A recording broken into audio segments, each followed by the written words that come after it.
Assalamu alaikum students of class 5. How are you? Hope you will be fine inshallah. Let's come to the studies. All of you open your books, page number 77. Students, as you know, we have done reading and explanation of chapter 18, Mughal Emperors, and also we have done question and answers of exercise B, question number 1 to 5. Today we will start from exercise A. This is guess the personality with the given clues. आपको यहाँ पर एक column मिला है personality और second में clues हैं. कुछ पॉइंट है या कुछ इम्पोर्टेंट पर्सनैलिटी से रिलेटेड एक खास उसका पॉइंट है जो किसी एक बादशाह की जो है वो खासियत थी, उसकी खूबी थी. तो उस क्लू को आप देखेंगे और फिर बताएंगे कि वो कौन से एम्परर थे, कौन सा बादशाह था जिसकी ये यहाँ पर खासियत बताई गई है, क्लू दिया गया है. The first one is an illiterate Mughal emperor. एक वो बादशाह था जो इलिटरेट था, अनपढ़ था.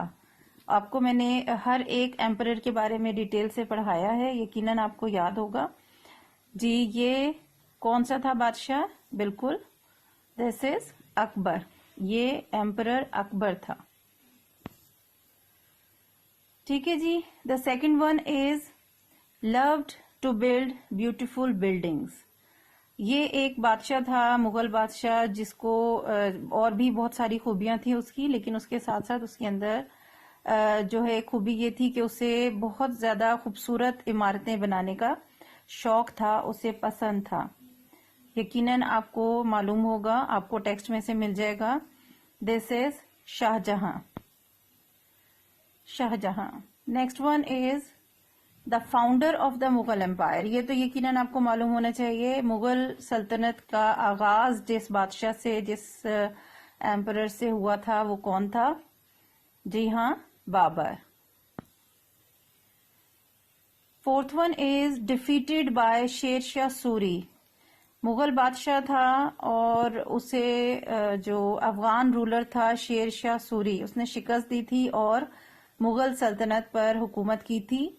लेकिन आपको याद होगा, मैंने एक्सप्लेन किया था कि कुछ अरसे के बाद, तकरीबन 15 इयर्स जो है आई थिंक, शेर शाह सूरी ने हुकूमत की और फिर दोबारा उसी बादशाह ने अपना जो है तख्त हासिल कर लिया था. और लेकिन तख्त हासिल करने के बाद भी वो ज्यादा अरसे जिंदा नहीं रह सका और उसकी वफात हो गई थी आफ्टर 6 मंथ ही.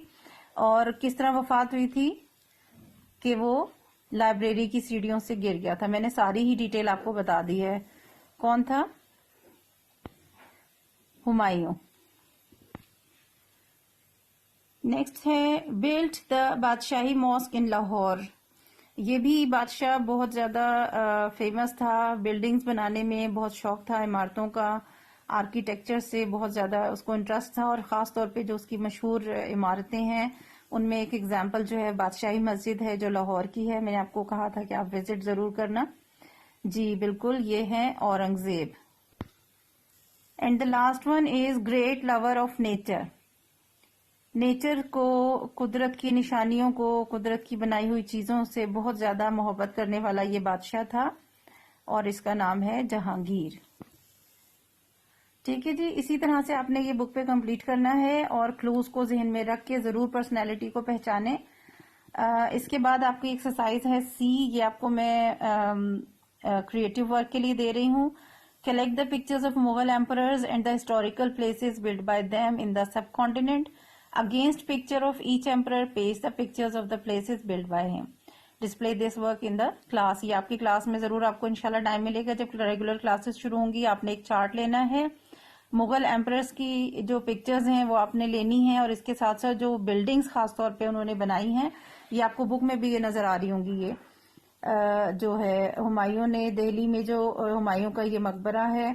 इसी तरह से यहाँ पर आपको मिलेगा शालीमार गार्डन है. और इसी तरीके से यहाँ पर जो मॉस्क बनाई गई हैं इन बादशाहों के जरिए, इन बादशाहों ने, मुगल एम्परर्स ने, आपको ये चीजें मिल जाएंगी. इसके अलावा बहुत सारी बिल्डिंग्स जो हैं उनकी पिक्चर्स आपको मिल जाएंगी. तो आपने वो चार्ट पर उस एम्परर की पिक्चर लगानी है और फिर उसके सामने आपने जो बिल्डिंग उन्होंने बनाई होगी उसकी पिक्चर लगानी है. तो ये एक चार्ट आप खूबसूरत सा तैयार करेंगे जो आपका क्रिएटिव वर्क है. ठीक है जी. अल्लाह हाफिज.